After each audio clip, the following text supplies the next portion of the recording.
Hey, I'm Jay, and I've got something to say about travel experiences. Um, we just got back from a trip from Florida, and I was going to make a travel blog, but I forgot to record some stuff on the way there because I was a little bit flustered with the toddler and bags. Um, and then we all got sick, as you can probably hear in my voice, uh, and we had some other interesting experiences. But basically, we flew down on a couple small Airbus A 319 or 321s or whatever. And they were what you would expect, economy, cramped, small seats. We flew back halfway on a 777 on United, and even though it was still economy, the seats were nicer. It seemed like there was a little bit more knee room.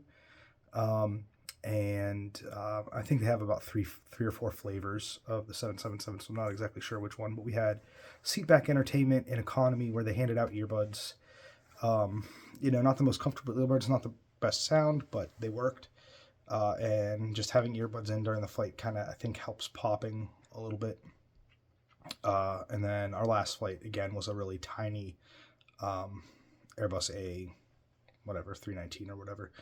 Um, so like I said, I think the bigger planes, even though there's more seats across, so you have more people, it's more crowded, it takes longer to load and unload. I think the seat's a little more comfortable. We had a really weird gate. We had to walk like 4 hallways worth down what we thought was going to be the gangplank, the gangway.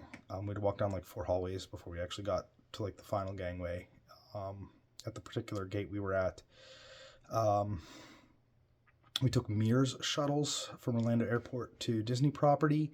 They weren't the cleanest, but with the number of people we had, with 5 people, I don't know what other option would have been better. If it was just 3 people, just for number of bags. If you have 3 people or 2 adults and 2 kids, I maybe just do a lift.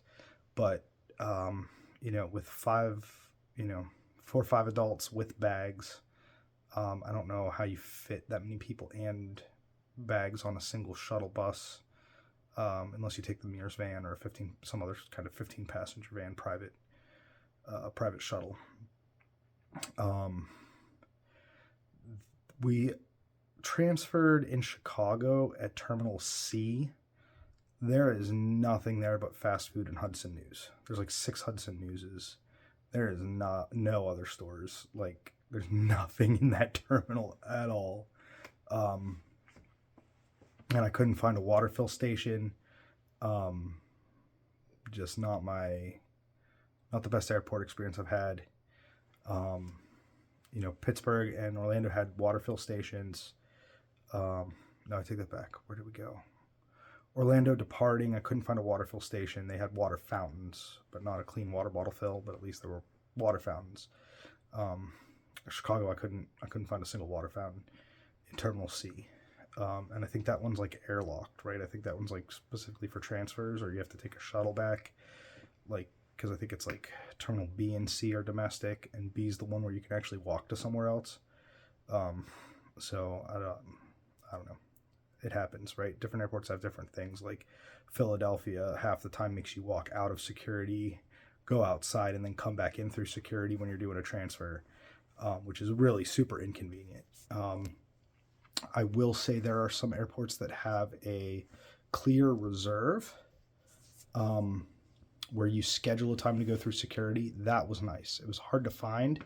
I had to ask a clear employee where to get that, but actually being able to go through a short security line at a specific time instead of just waiting in line for an hour was phenomenal. That was awesome.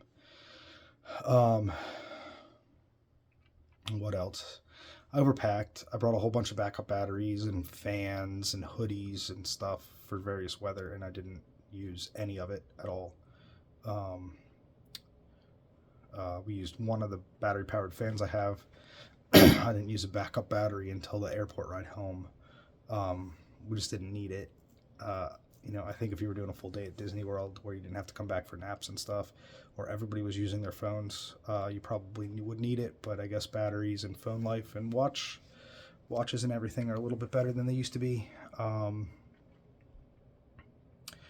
That's pretty much it. So hindsight, traveling with a toddler, traveling with any group of people beside myself, I'd probably prioritize nonstop a little higher than I did. I wish I would have known, right? So when I was looking at it, everybody was like, oh, Southwest is like dynamic pricing, right? The cost of the ticket corresponds to the cost of the points. You're not going to get like a flat like 7,000 point ride or whatever outsized value on Southwest.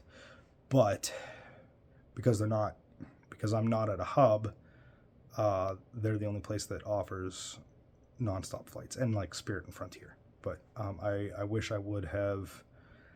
Well, I wish I would have gotten into the hobby a year earlier.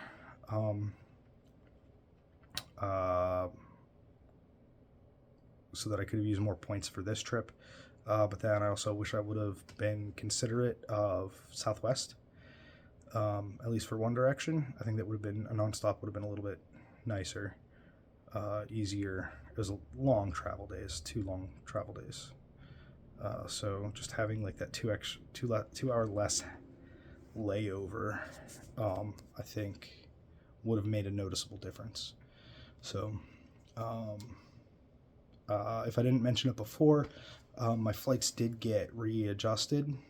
Like they just changed the times that those flights were leaving or booking or whatever, or changed me on a flight because the layover was too short or something. And, that's going to happen when you book a year ahead.